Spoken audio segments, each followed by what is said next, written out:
camera is rolling. Now I want call my name. So that you know where when it is you are coming live, from. make I take selfie of myself. I'm live. Yes. Okay. I'm live. Oh, I'm here. What's up, my people? Umona, Africa. Hello, hello, Tom. Hapo hienda mbuyatra.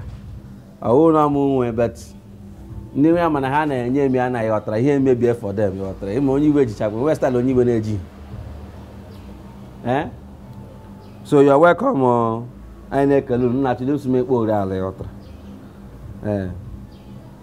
Some of you elebe who my latest video. Amakwa mi hu no chege. Amam hu no chege. Agula mu no ga na YouTube. youtube.com/chukscomedy. Gadia subscribe or subscribe agama yatrega akwa. Ke chaget sausage at this age. Is it? You connect, you disconnect. But now you connect back. You disconnect. Leave them on the internet. So when I welcome, let me check how many people are online.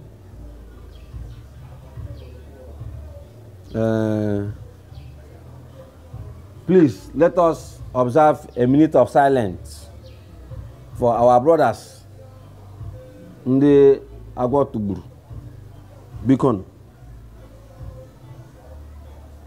A minute silence, please. Onye kwukwula anything. Yotra.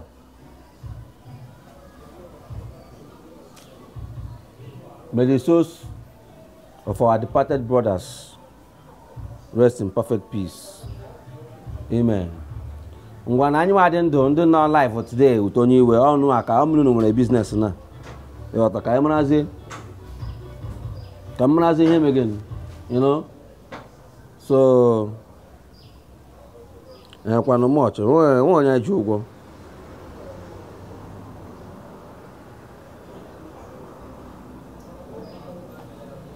Ha, 4 comments. No. 23 people. I salute everybody. Wow. Oh, okay. Arawalage. Onye Iwe is a celebrity tag where it's Onye Iwe village boy. I'm a only CEO, you know. What's up, bro? Or you can easy. Check I'm gonna comment in there. What's up, my people? Okay, I am live from Maryland, USA. Nnenna Ogbu Enworozo. Nnenna, I greet you. Onyechi Martina, and make a leggy. And there, wo. Nda America. Na, una na here shirike na. Okwa ndo na so Onye Iwe. Una emele fundraising. Okwa no. Ona me mam ga ru ni je kun ga yawazi mbiko. Una emele Onye Iwe fundraising. Say ya. Onye Iwe we are seeing your good work.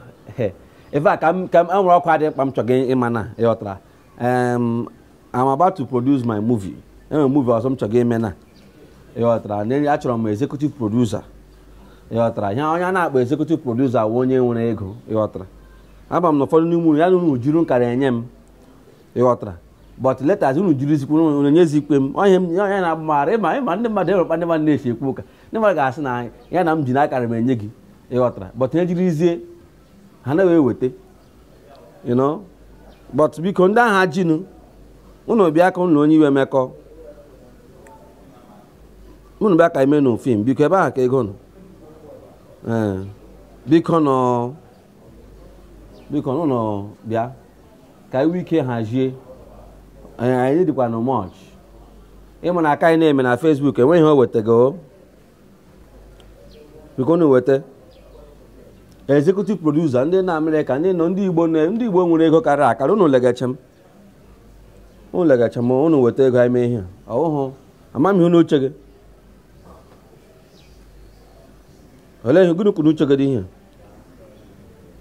ngwa ka anyị watch the first call anyị na-ekele ndị Igbo niile nọ na mba niile Igbo shiri ike Igbo nwere mmadụ ọ dịghị izi onye sị emekwana ụfọdụ ndị na-asị ndị Igbo na ha ma ihe too much ha chọrọ sa wụrụ ndị apara wụrụ ndị na-amaghị ihe hapụ akwa ha sị na ya wụ chekekwala lekwala nọ kpam nọ na-awụ nnọọ onye iwe na awụ m terrorist nga m nọ na akpọ m terrorist onye hụ m n'ụzọ kpọm terrorist ga-ekwe nna nwanne eribe m nri rijuba afọ ya hụrụ onwe m ka m ga-apakị bọmbụ n'ụdịrị bọmbụ m chọga n'ọwụ na ndụ m na bọmbụ ego luenu m unu were ego gbagbuo m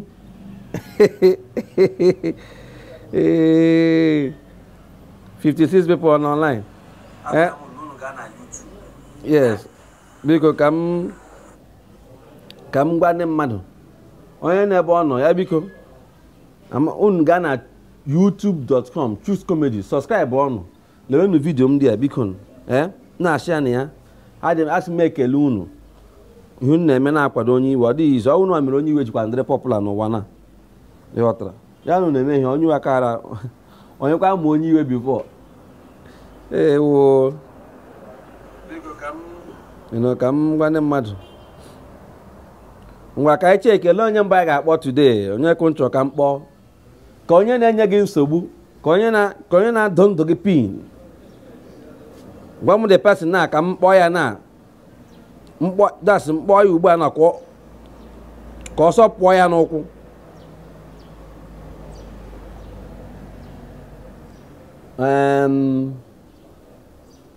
akwụnụ ga ihe megan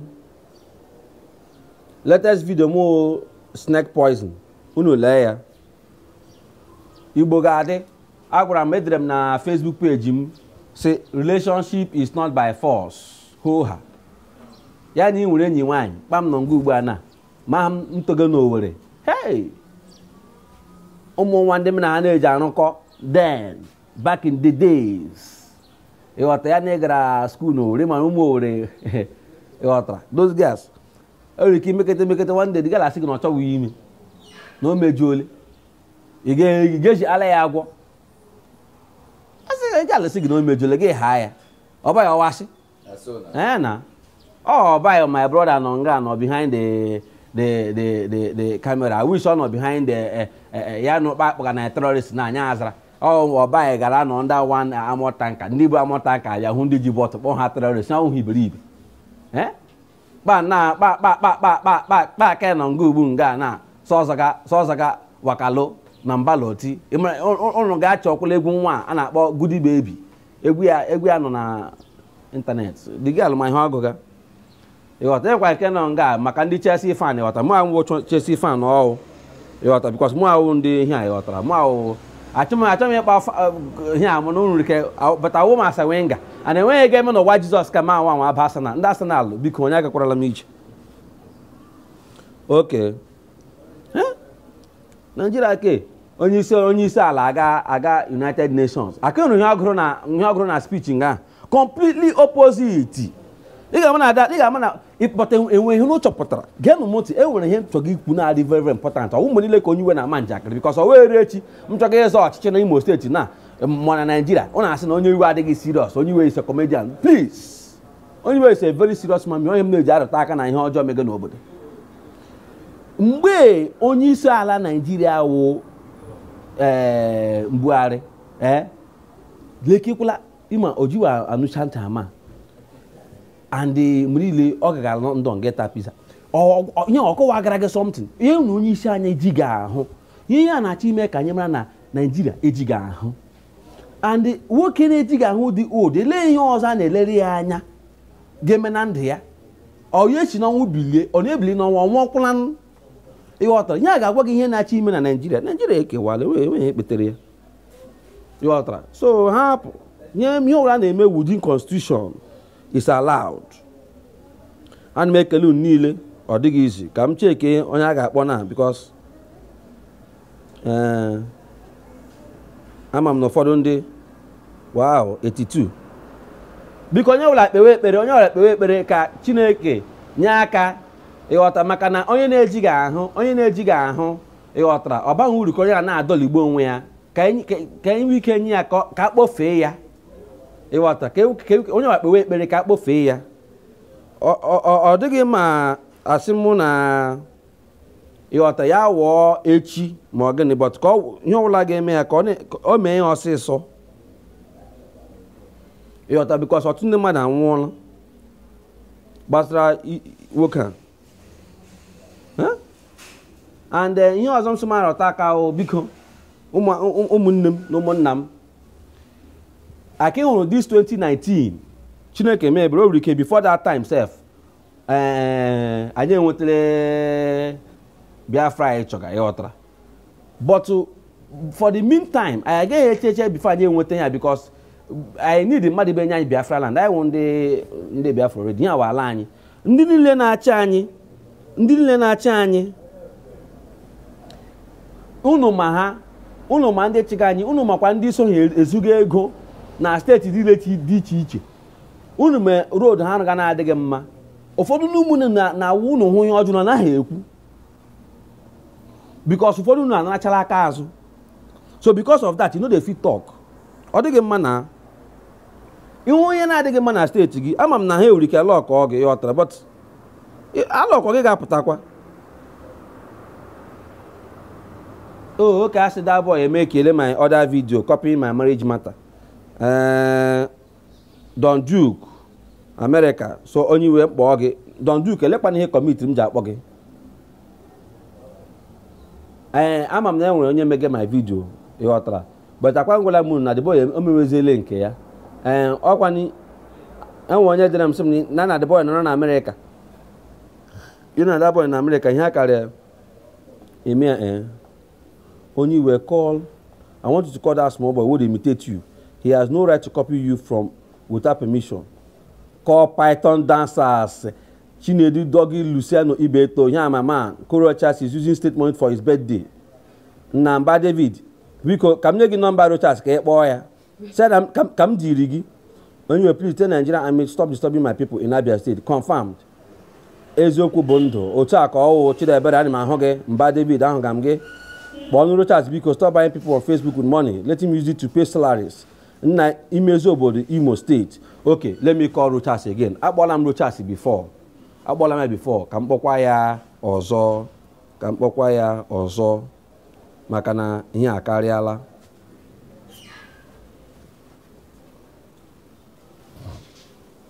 Hello? Hello? Is that the executive chief of Imo State?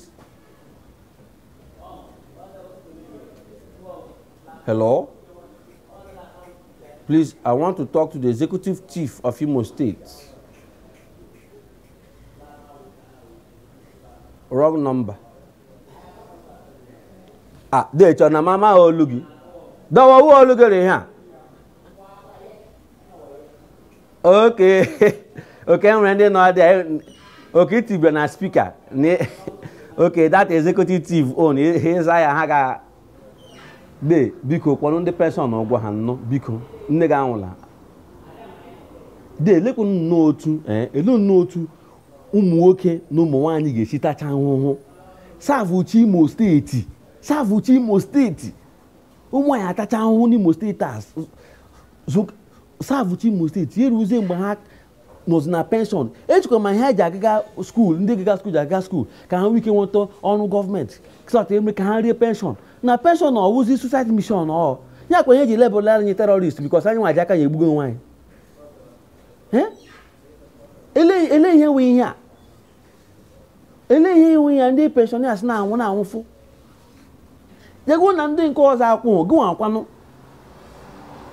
ọ kwụrụ onye nyere opportunity isi akwa rescue mission nna dị biko na hi rescue dị naanị gị na ezinụlọ gị biko ekwe nwe onye rescue ihe a people atala ahụhụ na steeti a Abraham Imo State ọwụ na dị ka ekwuo ya ekwu Abraham dị agagharịcha briji anọ na ọjị na-akụ hadela na anik nna m ịgwaghị eziokwu ọ ka mma na iji bamboo stick rụrụ anyị canopy walk karịa ihe rụrụ dị a ụzọ ọ imepe ụzọ ngwa obiri bụta ụzọ buru ibu ụzọ buru ibu ya adịghị mma o achọghị m ikwu otu okwu because enwe m kredit isi na ị ga-akpọ m na WhatsApp pụta ịkpọ m biko nye ndị penshọnias ego ha pụta everybody ụgwọ ha ji ha ya adịghị mma common standard shoe nkịtị ụmụazị sef na arụlita shoe na-aba gị nwa jee gị imeji ilu standard shoe eleghị nwere ike iji anyị na your first 4 years m na chief dị hapụ ya ihe ịkọga na mewoli iwe enwe iwe wega m iwe maka ara m akpọ gị na fon dị ihe emega adịghị mma o anyị nwe onye ga-eche gị n'akụkụ ga-achị anya ọzọ ama m ndị ibu n'obi beta ọ gaghị enwe isi ihe echeghị Chineke mee ebere ịpụta from there ịghọtara ma ga-epuru obu gị ego ndị ahụ ị ga-akwụ ya ahụ ego niile ndị ahụ you pay back ka mmapụ achọ m ikwu otu okwu jọs kwụọ ndị mmadụ ụgwọ ha ka mmapụgo nye afọ that one kwụọ ndị mmadụ ụgwọ ha biko kwụọ ha ụgwọ biko ya nụ na ama road arụ were mkpekala biko were mkpekala akị wara ya na road ọ kara anyị ma arụ ya na local way arụ wole biko nye ka ịrụ gara gị ngwa oke ụra ịchọghị ịga ihe ụra ngwa ga-ehihie mụ a mega live video show bye agwala m ya ezile m ya ozi n'usu m zie ya because mụ achọ eri echi ịghọtara na-asị n'ezi ime ada ozi agwala m ya na ya biko ya kwụọ ha ụgwọ ma pipu ihe a na-ewute ewu anọtụ n'ime anyị ndị ụmụnne anyị ndị anọchala bekee unu na-ahụ otu gọọmenti na-ese protect people unu na-ahụ otu gọọmenti na-ese elekọta ndị ha na-achị bọtụ ka anyị wụ nnọọ bad luck bad condition enwe nnọọ onye ama m n'onye nwere ike isi na o meteghị yes okay ndị Alex Don Raja Solege from New Delhi ọsụmkpọ ọhaneze ndị Igbo lee ihe chọka ngwa ọhaneze ndị Igbo watching from South Korea Don Hill Emeka Eto Kennedy nọkwa dị a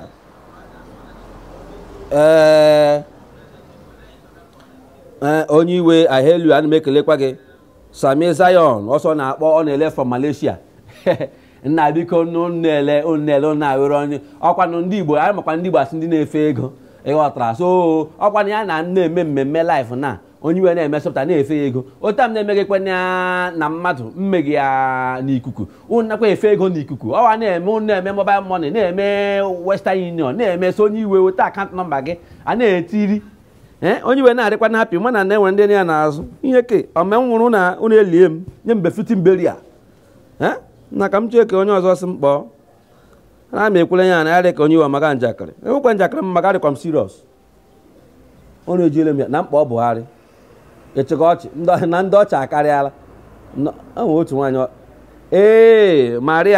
Maria Ada Nkata ndewo Junior Chukwu Chris Chibuike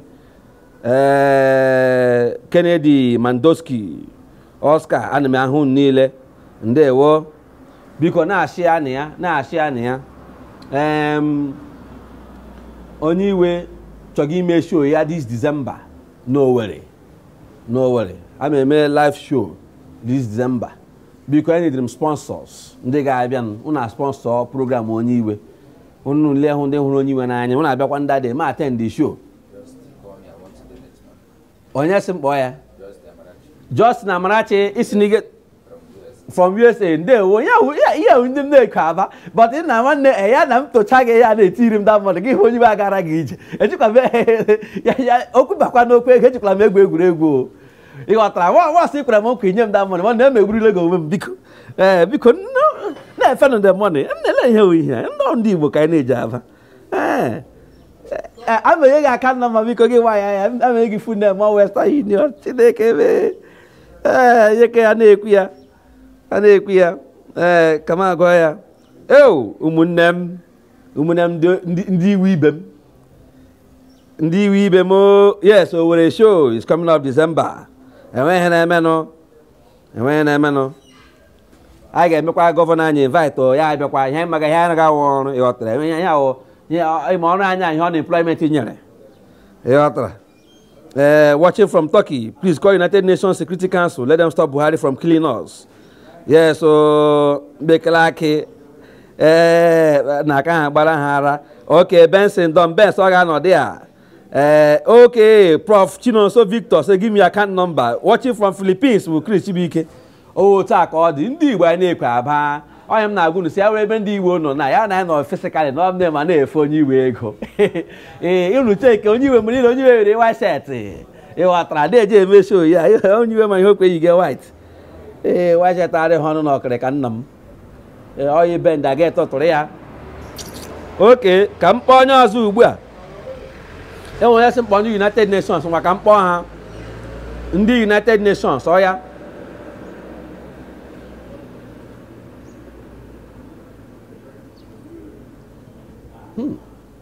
No job to come on the queue. You must hate United Nations. What an opportunity. Nika Kukulay Hojo, Nika and Gas English Covibo. Nakam. Hey, this is the United Nations office. The United Nations office. Hello, hello. Oh, Onye Iwe could go, Onye Iwe could get. Okay, you want to. Okay. Oh, you have identified that my language is Igbo. Oh, beautiful. Yes, Onye Iwe from Biafra land. I want to talk to United Nations people. Yes, I want to address the General Assembly. You need to know him. Okay, you put me on speaker. And you got Patram translator.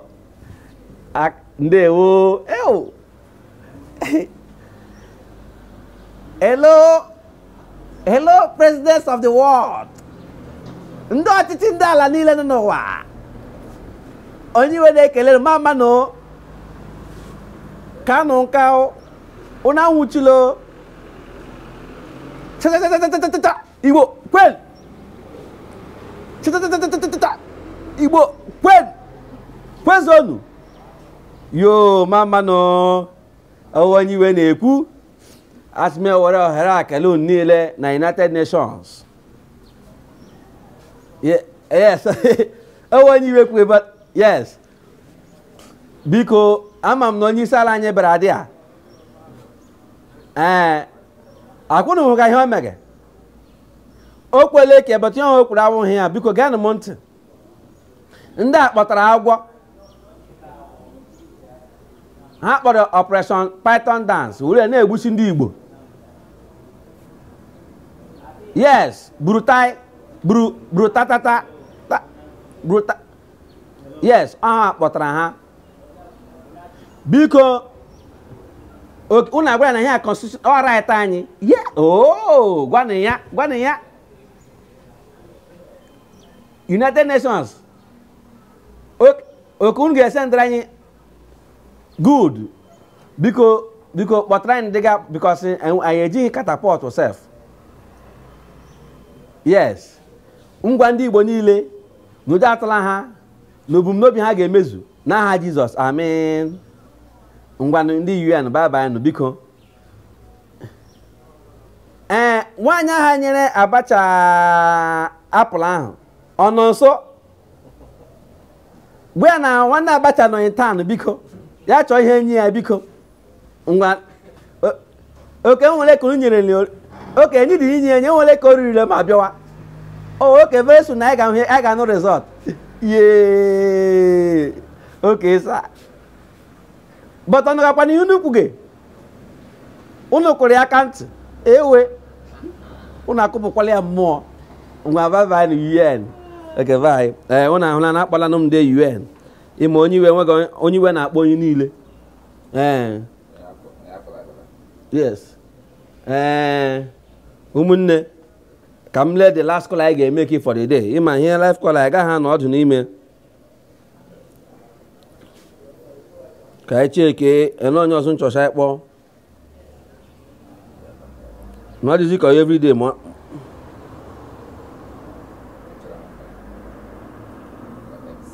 O maslika Ben simple nya na copy joke Igwe Kensi watching from Italy.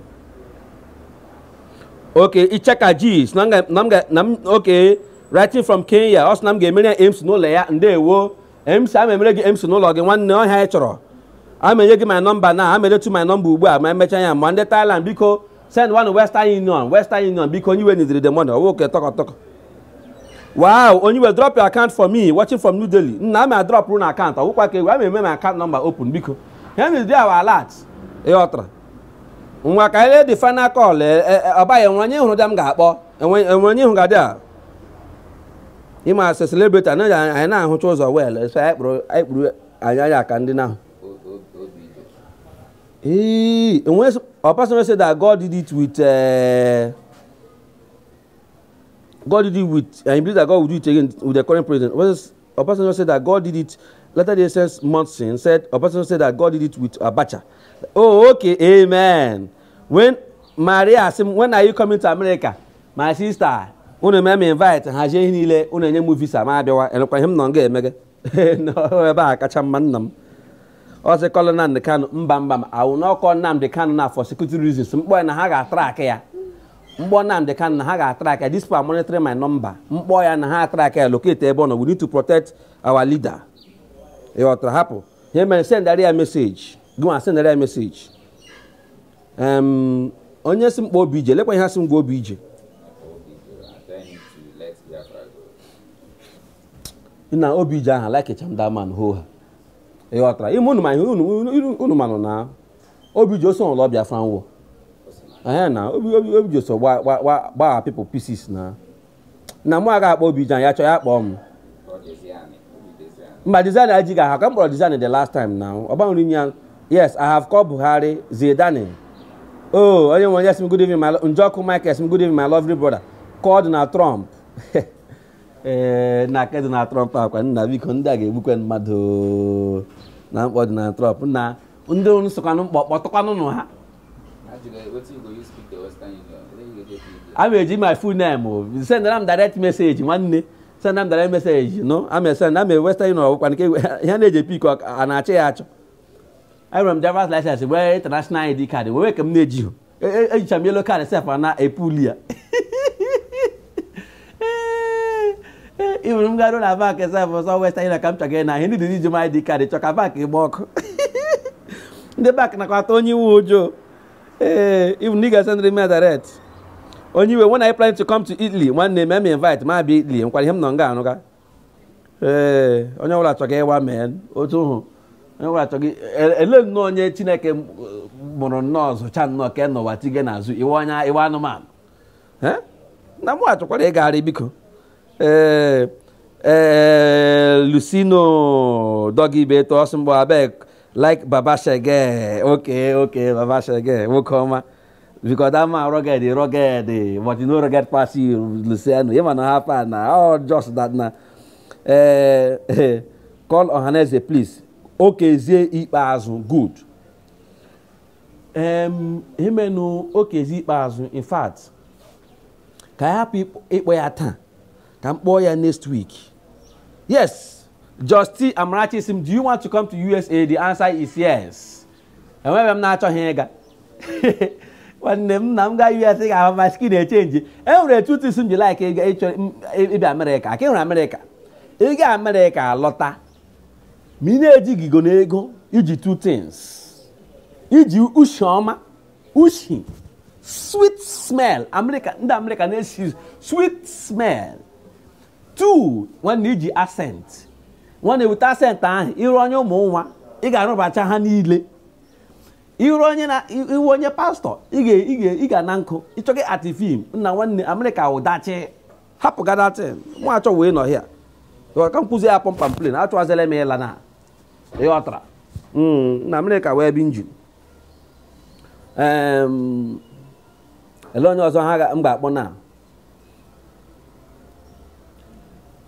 Yes, biko nu net igere me biko. Aka number mama enyu ni biko. Na okwa okwu ikwo ya na emegi chefu. Onye kwere empty promise na ihe me biele biko. Na donate aka e week na etige na etige aka na the ministry. You know? Biko nyo ula ga na my YouTube subscribe o. Onye Iwe gara Senators. Kebra mara wodi na netiri ha na potopoto. Kebra mara sef awodi na wagburu ha. Kebra mara sef awodi na pra han. Kebra mara wutem na nyina ha rice na chicken. Na ha riwe na ese ha na. Hey, gịnị kwa no rice. Gịnị kwa no ya ha de kwa so na ha chicken. So umunna ka ha wuru na like this. Una nro dia. What can I make it the unconstitutional? Chineke lekwe onye Igbo ga vote any of you again without my seeking information from me onye am a mistake. Unile no there. Now onye na eme na ekwu anything. Onye vote kwule any of them again. I need the young people, young leaders. I need izikwe ndị nke na. He need ndị akọtụkwala phone now. Ngwale ebe ha akọtụla phone hapụ ga na le ụmụ Igbo ga nọ ntị ebe ọlụ n'ụlọ. Biko anyị ndiri ndị na-ekwu eziokwu, anyị ndiri ndị hụrụ Igbo n'anya, anyị ndiri ndị ga-emepe ala Igbo. Ihe akarịala, ọ dịghị mma na ndị Igbo gụrụ akwụkwọ, ọ dịghị mma na ndị Igbo ma ihe, anyị anọrọ ndị ara na-achị anyị na-emebishi ihe. Biko unu lọta ụlọ eruoduru na elekshọn, unu lọtasịa ka iwe ike meje n'obodo anyị, maka na ọ gwụlala n'obodo a ka anyị nwere. Udo dịrị unu niile na-ele Onye Iwe. I'm very grateful. All nu mere Onye Iwe ji wuru ihe ọwụ today. MLM so many episodes. Thank you very much. Thank you very much. Every Monday I ga-ewepụtakwara nke ọhụrụ na-agba mbọ. Ndị chọrọ itiri Onye Iwe aka tiri anyị support na-akwado ihe anyị na-eme. Unu send ya Western Union ebe ọbụla unu nọ. Amenye gị my full name. Unu send ya anyị ndiri ya. Biko unu jisike gaa na YouTube subscribe ọ na-ashare na ya. A na-ekele unu niile ebe ọbụla unu nọ n'ụwa niile na-akwado Onye Iwe. Thank you. A na-ekele unu. Chineke gọzie unu. Chineke gbuo unu ume ka unu na-eme enyi unu n'aka. Unu kpata ego lọta ịghọtara. Biko onye tikwula aka na aka ọjọọ biko. Especially ka a na-akpọ drug biko especially na ebe Asia ebe ahụ ịghọta ma ndị akpata mmadụ aka onye ha ga-egbu ya na ọ dị mma ka ụmụnne anyị na-anwụ like that biko. Onye kpata ego ya etiga na biznes ịghọtara. Biznes na-enye ego ka anyị mepee n'obodo anyị. Chineke gọzie unu niile n'aha Jizọs. Amen. Ngwa bye bye nọ.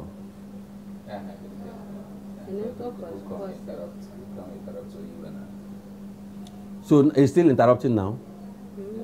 But I've ended. Okay, stop your camera. Me too, I've ended my own. I think we even did